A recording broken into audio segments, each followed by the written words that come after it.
Dear students, today we will see what are the various types of the epithelial tissues and muscular tissues.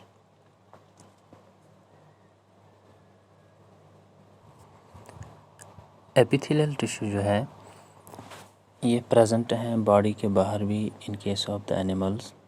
जैसे हमारी body में skin है, ये epithelial tissue है, it is a stratified epithelium.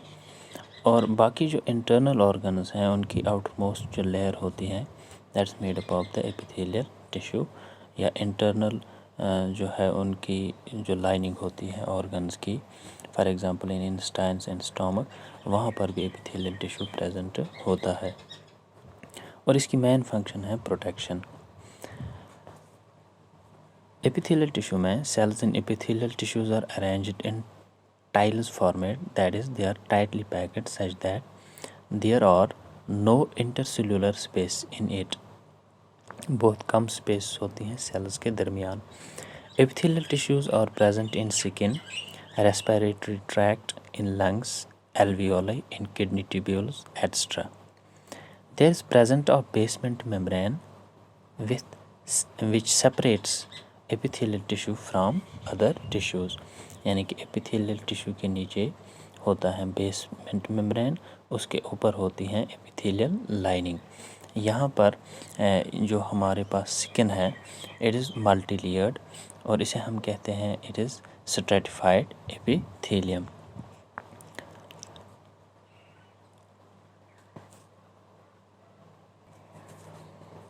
Epithelial tissue जो है इसको हम क्लासीफाई करते हैं 4 मेन ग्रुप्स में। पहला squamous epithelium. Cells in squamous epithelium are thin, flat and forms a thin lining. These are present in the lining of esophagus, mouth, blood vessels, lung alveoli। और skin में जो squamous epithelium उसे हम कहते हैं stratified squamous epithelium. वहाँ पर वो मल्टी लेयर्ड होता है।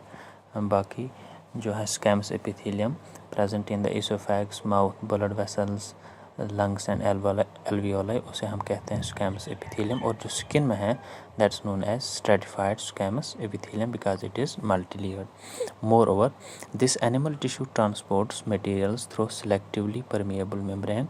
If present in number of layers this tissue is known as stratified squamous epithelium.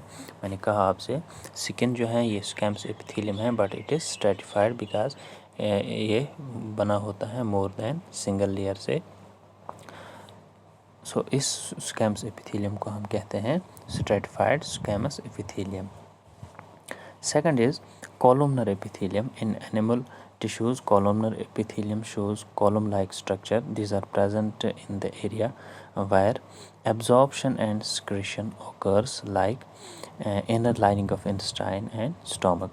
Moreover, in respiratory tract, columnar epithelium contains cilia, which helps particles to move in right direction.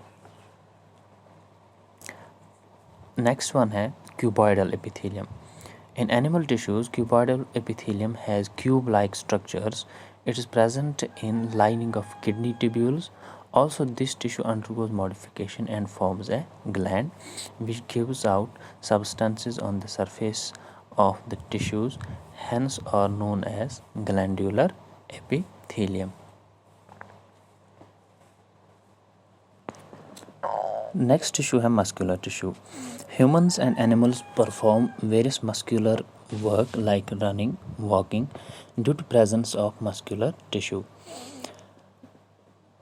This animal tissue contains contractile protein which contracts and relaxes, thereby providing motion. In particular, muscle tissue or muscle is made up of muscle fibers having elongated cells.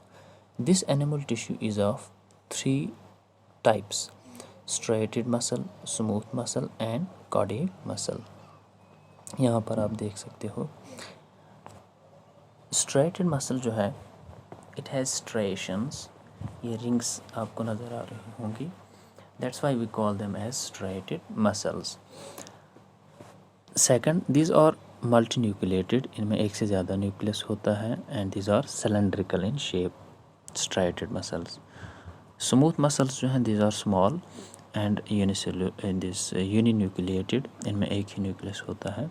And in case of the cardiac muscles जो होती है वहाँ पर cells branched होती है, you can see cells branched होती है, और these cells are present only in heart. और स्मूथ मसल्स और कार्डियक मसल्स जो हैं ये वहाँ पर मौजूद होती है जहाँ पर इनवॉलंटरी एक्शंस होती हैं, यानी कि which are not under our control. For example, अगर हम हाथ हैं, हमारी लिम्स हैं, हम मूवमेंट कर सकते हैं, हम लिख सकते हैं, हम दौड़ सकते हैं, हम खा सकते हैं, सो ये सारी एक्टिविटीज़ हैं दिस आर वॉलंटरी। लेकिन हार्ट का बीट करना इट्स नॉट, इनको हम कहते हैं इनवॉलंटरी एक्शंस। सो इनवॉलंटरी मसल्स भी हम इन्हें कहते हैं, स्मूथ मसल्स और कार्डियक मसल्स को। और स्ट्रेटेड मसल्स जो हैं ये हम प्रेजेंट होती हैं आर्म्स में और लेग्स में, लिम्ब्स में, जो हमारी लिम्ब्स हैं इनमें प्रेजेंट होती हैं। So we call them as voluntary muscles. Striated muscle, it is, इसमें जो सेल्स होते हैं it is cylindrical, elongated, unbranched and multinucleated and show alternate light and dark bands, that is striations. Especially these muscles are located in limbs, that is arms and legs. They are responsible for voluntary movements. Smooth muscles जो होते हैं और इनमें sales जो होती हैं these are elongated, pointed at both ends, making spindle shape, having single nucleus. Particularly, smooth muscles lack striations. These are found in alimentary canal, iris of eye, in ureters, in bronchi of lungs. As a result, these are responsible for involuntary movements. Cardiac muscle, ये sales जो हैं in animal tissues, this type of muscle is elongated, cylindrical, branched, containing single nucleus.